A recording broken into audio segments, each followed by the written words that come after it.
Merci à vous, Véronique, et bon week-end. Il est célèbre à Broadway et même sur les plus grandes scènes du monde, Carnegie Hall et d'autres. C'est Mark Nadler, il est là. Comment vous me faisiez les Temptations pendant le sujet, là, tout à l'heure? How did you do Temptation? How was I tempted to be here? No, but you have to. Pardon, Vous mon chantiez. français. Hein? How did you sing Temptation? Oh, how did I say? I guess you'd say, what can make me feel this way? My girl, Valérie, c'est my girl. Ça vous donne une idée de l'ambiance qui va régner dans Gaby, mon amour, Gaby Delis, une Marseillaise un peu inconnue et pourtant une gloire aux États-Unis. Vous y rendez hommage dans Gaby, mon amour. Jean-Christophe Borne, vous êtes chanteur lyrique. C'est vous qui créez, produisez ce spectacle qui sera donné à Marseille après-demain. Tout de suite, un extrait. On regarde et on chante et on danse. Le premier à entrer en scène est Mark Nadler, performeur époustouflant, venu exprès de New York pour ce spectacle. Il y apporte toute l'énergie du musical.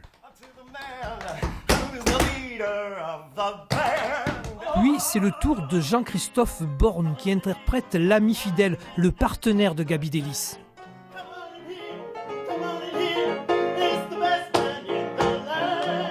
Arrive enfin la diva internationale, celle qui a su séduire les princes et les rois en 1900. Gaby Delis a ramené de ses tournées en Amérique le ragtime et le jazz, qu'elle impose en France à travers le musical.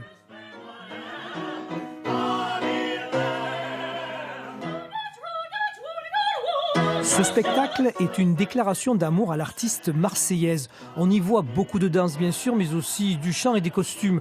Tout a été fait pour recréer l'ambiance des revues qu'elle interprétait à l'époque. J'espère vraiment pouvoir arriver à communiquer le plaisir qu'on prend sur scène entre nous.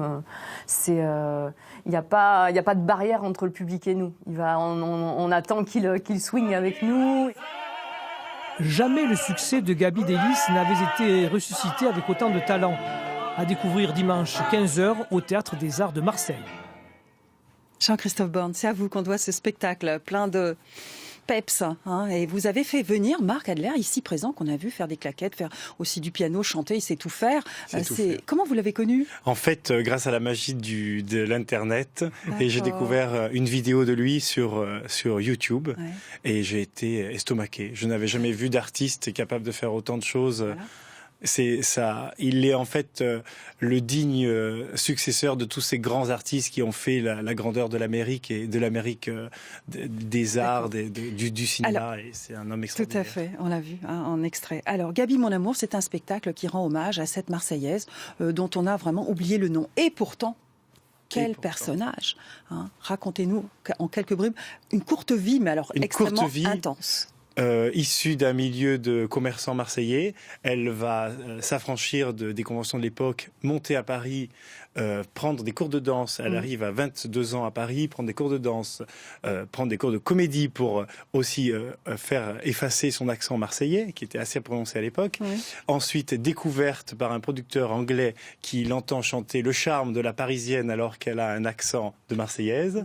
Ça lui plaît. Ça lui plaît, ça fait un succès phénoménal à Paris. De Paris, elle monte à Londres et ensuite, c'est la gloire internationale. Elle est amenée à aller au Schubert Theatre à Broadway et là, elle triomphe sur toutes les grandes scènes du monde jusqu'à Vienne aussi. Voilà, jusqu'à Vienne. Elle joue aussi avec Joseph Gabin, le père de Jean, Maurice Chevalier. Oui, à Paris. Elle ramène le ragtime et le jazz de ses tournées d'Amérique en France. Elle a même été la maîtresse du roi du Portugal.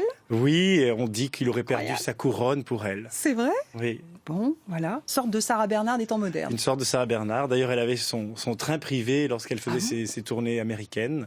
Comme Sarah Bernard, elle avait tout le luxe qui allait avec les grandes stars de l'époque. Les toilettes aussi extraordinaires. Elle était connue pour avoir des chapeaux tout à fait inoubliable. On va la voir et surtout l'entendre, regarder, écouter ce document de 1908. Tendez l'oreille parce que c'est très ancien. Rare document. Écoutez. À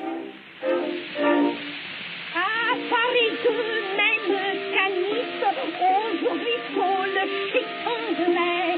On joue au golf ou au tennis, sur la glace on joue le hockey. On dit le couturier, c'est le dressmaker. D'ailleurs, les eaux qui vident notre bourse s'appellent tout à bout droit macaire. Oui. On les voit, hein, ces tenues extravagantes, Mais nous Jean-Christophe. ne chantons comme ça. Nous Non ne chantons pas comme ça, exactement. Pas tout à fait. Évidemment, on s'en doutait. Alors, c'est une espèce de... donc, une ode à cet artiste, hein, sous la forme d'un récital revue anthologique. Ça veut dire quoi, Jean-Christophe? Alors, ça veut dire qu'on a sélectionné quelques-uns des plus grands succès de son répertoire, Ouais. et on a surtout fait des numéros avec à peu près, il y a 7 tableaux différents. D'accord. Donc à chaque fois de nouveaux costumes pour Ouais. la partenaire avec qui nous avons le plaisir de jouer, qui est Perrine Cabassu, qui J'allais est vous marseillaise demander. aussi. Ouais. Et donc elle a énormément de changements, il y a des plumes, il y a des paillettes. C'est un bel hommage au music-hall naissant du début du XXe siècle. Et on peut dire que Gaby Delis était l'ève l'ève du music-hall et de toute cette période extraordinaire qui va ensuite porter tous ces artistes qu'on connaît davantage aujourd'hui, mais qui se sont nourris de toutes ces bases fondamentales Qu'elle a apporté.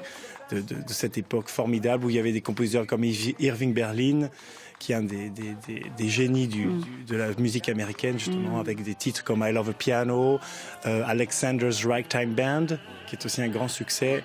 Et les Voilà. deux chansons comme Reviens vêtu, un big spectrum, un grand... Un vaste spectre, un vaste exemple de différents morceaux, en fait, puisque la carrière de Gaby Delis commence à peu près en 1905 et elle va s'arrêter brutalement puisqu'elle meurt d'une pneumonie. À 38 ans seulement. Voilà, en 1920, elle meurt. Oui. Et donc, Vraiment la naissance du show business. Voilà. C'est vrai. Et show business, c'est notre religion. C'est votre religion, le show business. Et la chanson. Gaby, mon amour, c'est dimanche 9 avril au Théâtre des Arts à Marseille. Hein, donc un splendide spectacle dont vous avez vu un petit extrait dans un instant. Merci à vous deux, Jean-Christophe Borne. Merci, Vous chantez Valérie. Non, moi c'est Laurence, mais c'est pas grave. C'est Marc Madler qui était là, hein, qui est venu de Broadway à Marseille pour incarner donc le partenaire. Non, ça c'est vous le partenaire. je suis partenaire et Marc est une il sorte est- de tout. De tout. Il est C'est Bon, tout. Voilà. Merci beaucoup. Tout de suite, les titres de l'information, les titres qui seront développés dans le journal de midi à Antibes pour la Côte d'Azur sont présentés par Olivier Orsini. Bonjour.